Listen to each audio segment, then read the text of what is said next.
If you've ever wanted your slides to feel more professional and personalized, you're in the right place.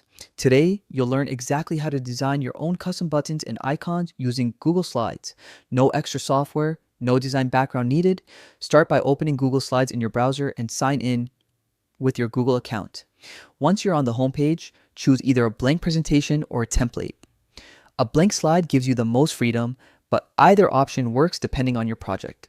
With your presentation open, head to the top menu and click Insert. Then select Shape. You'll see options like circles, rectangles, arrows, and more. Pick the shape that matches the style you're aiming for. Draw it onto the slide by clicking and dragging. Now turn that basic shape into an actual button or icon.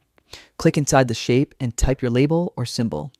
Use the toolbar to customize the font, size, alignment, and color. Want it to pop more? Try bold text or increase the font size. You can also change the shape's fill color and border to help it stand out or match your theme. To add functionality, make it clickable. Select the shape or the text inside it, go back to Insert, and choose Link. Paste any URL you want, maybe a website, another slide, or a resource page, and hit Apply. From that moment, your button works just like a real interactive element. You're not limited to one design.